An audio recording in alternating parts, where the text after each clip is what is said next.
संत साहब राम राम। मैं आपका भाई अनूप प्याड़ा खेड़ा।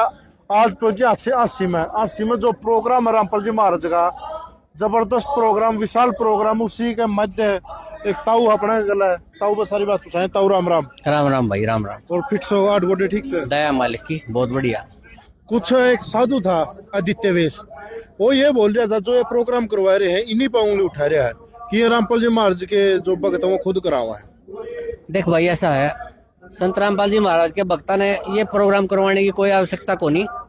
देश में 500 तो आश्रम है संत रामपाल जी महाराज के छोटे, और 15 आश्रम है बड़े, और 42 देशों में संत रामपाल जी महाराज का ज्ञान का प्रचार हो रहा है, आश्रम खुले हुए हैं। तो संत रामपाल जी महाराज ने गांव गांव गली गली घूम के ऐसे प्रोग्राम करवाने की कोई आवश्यकता नहीं है। संत रामपाल जी महाराज आज किसी परिचय के मोहताज नहीं है। तो आप जी ने देखा, अनूप जी ने सवाल किया और राज कपूर जी ने जवाब दिया, लेकिन जवाब में कोई सच्चाई नहीं है, कोई वजन नहीं है। हकीकत मैं पवन दास आपको बताता हूं।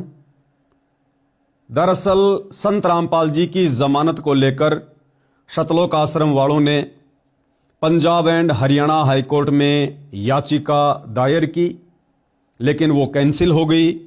उसके बाद संत रामपाल जी के परिवार को उनके वकीलों ने सलाह दी कि संत रामपाल जी को जमानत इसलिए नहीं मिल रही है क्योंकि बरवाला कांड में जो घमासान मचाया गया था संत जी के भक्तों के द्वारा, इस बात को लेकर न्यायालय बड़ा नाराज है। 300 पुलिसकर्मियों के घुटने फोड़ दिए गए और हरियाणा सरकार का तकरीबन 28 करोड़ रुपया संत जी को अरेस्ट करने में खर्च हुआ।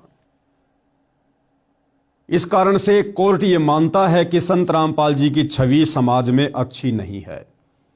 तो वकीलों ने कहा कि यदि आप जियों को संत रामपाल जी की जमानत करवानी है तो आपने संत रामपाल जी को एक सामाजिक व्यक्ति घोषित करना पड़ेगा।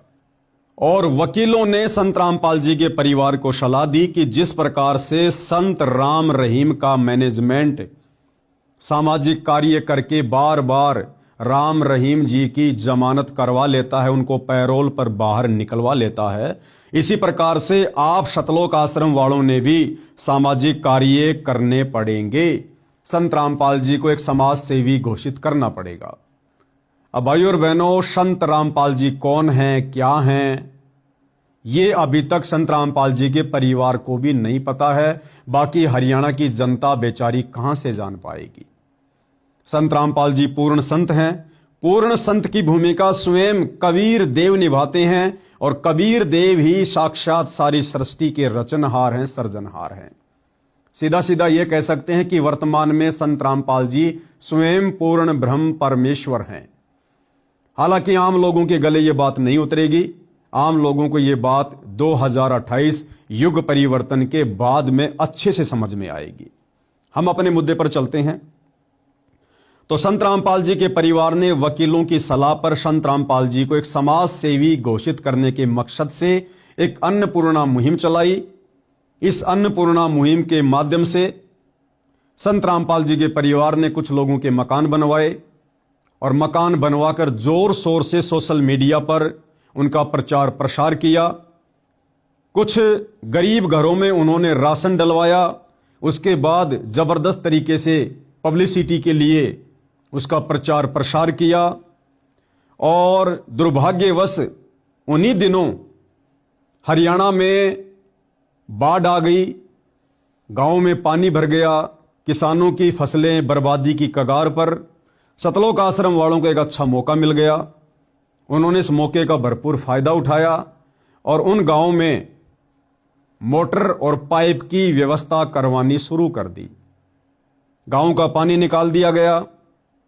जहां जहां ये लोग मोटर पाइप लेकर जाते, जबरदस्त तरीके से वीडियो बनाते। कुछ एक पत्रकारों को इन्होंने अपने अंडर में कर लिया। उनको खर्चा पानी देकर उन लोगों के माध्यम से भी उन गांवों में उनको ले जाकर और इस प्रकार से अपनी पब्लिसिटी करवानी शुरू कर दी। उसके बाद शतलोक आश्रम कमेटी ने सोचा कि अब क्या किया जाए। तो जिन गांवों का पानी निकाला गया था और उन गांवों में जो संत रामपाल जी के फॉलोवर थे, उन भक्तों के माध्यम से गांव वालों के जहन में एक बात डाली गई कि देखो जी, सरकार ने भी आप लोगों की कोई मदद नहीं की, लेकिन संत रामपाल जी ने आपके गांव में मोटर भेजी, पाइप भेजा। तो क्यों ना आप जी संत रामपाल जी को सम्मानित करने का मानस बनाइए। साथ में सतलोक आश्रम कमेटी ने गांव वालों को यह भी यकीन दिलाया कि आप लोगों का किसी प्रकार का कोई खर्चा इन मान सम्मान के कार्यक्रमों में नहीं होगा। जो भी खर्चा होगा हम सतलोक आश्रम वाले खुद ही वहन करेंगे।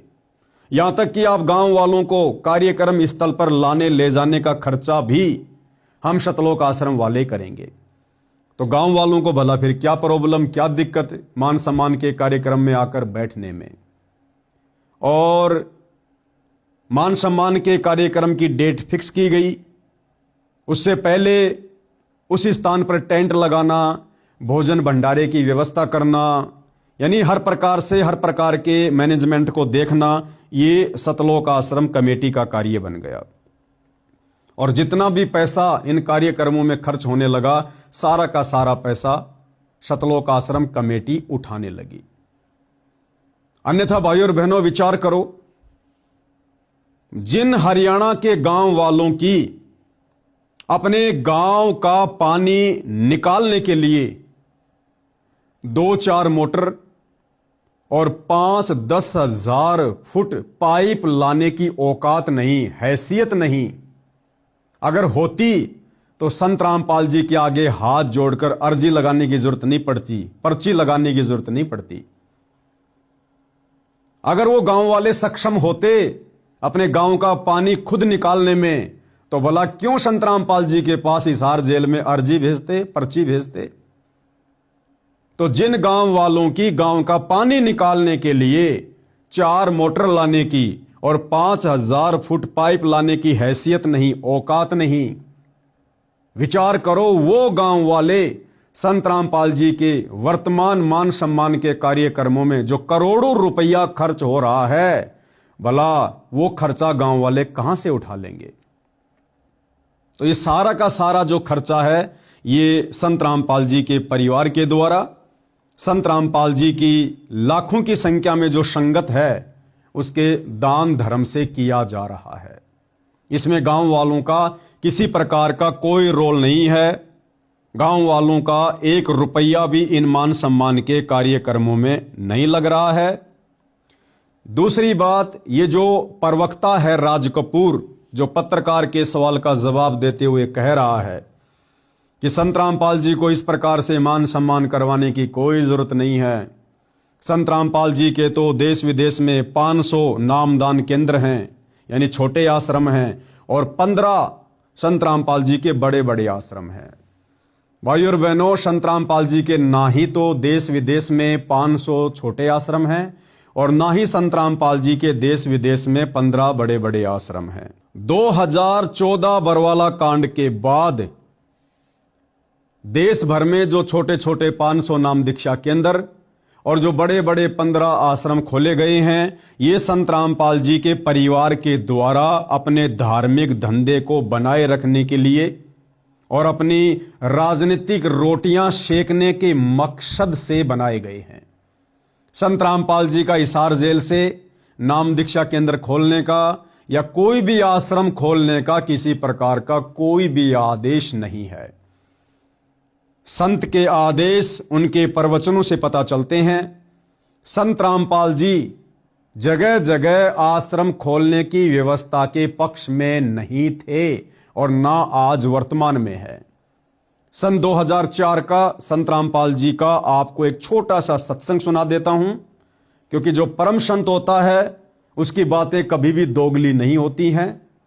संत वचन पलटे नहीं, चाहे पलट जाए ब्रह्मांड।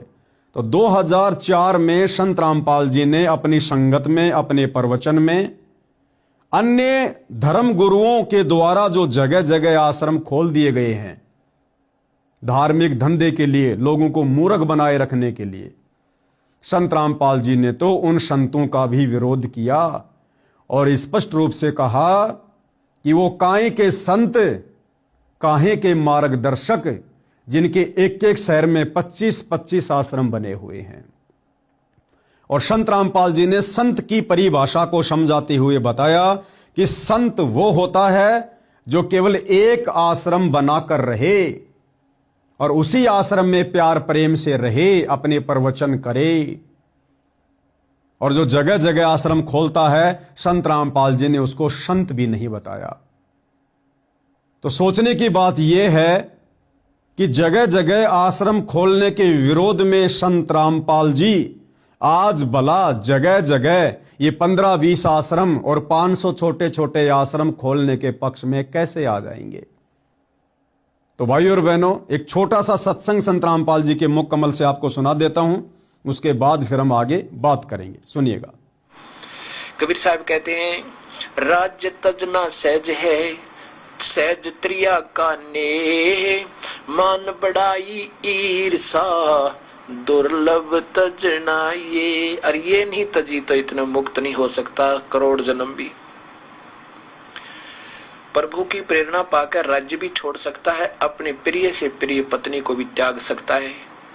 फिर ये राग और द्वेष, मान बढ़ाई, ये नहीं छोड़ सकता। जब तक ये नहीं छूटेगी तब तक प्रभु नहीं मिल सकता। मान बढ़ाई से हैं दूर, आज के हैं सदा हजूर। हमने तो दास और कुत्ता बनकर रहना पड़ेगा प्रभु का। हमारी के प्रभुता, 2 दिन के मेहमान है, कल से शरीर छूट जाए अपना। या बच्चों की तरह संत लड़ रहे हैं एक ही शहर में, और 25-25 आश्रम। एक ही शहर में 25-25 आश्रम बने हुए हैं एक ही पंथ के। तो बच्चों जैसी लड़ाई इनकी, तो ये संत काहे को एक आश्रम बनावे, उसमें प्यार से रहें, और फिर आम आदमी पर अच्छा व्यवहार उसका असर पड़े कि साधु ऐसे होते हैं। अब ये हमारे अंदर ही ऐसे राग द्वेष भरे पड़े हैं, तुम समाज को क्या दे सकते हैं। इस प्रकार हमने इन बातों को पुनः विचार करना पड़ेगा, और तभी हम प्रभु को पा सकते हैं। ये बच्चों वाली लड़ाई संत नहीं किया करते, ये हमने त्यागनी होगी, तभी हम प्रभु पा सकते हैं। तो आप जी ने संत रामपाल जी के मुख कमल से उनके विचार सुन लिए हैं। परम संत कभी भी दोगले प्रवचन नहीं करते हैं। यदि आज संत रामपाल जी अपने सत्संग के खिलाफ जगह जगह आश्रम खोलते हैं तो संत रामपाल जी स्वयं दोगले साबित होते हैं।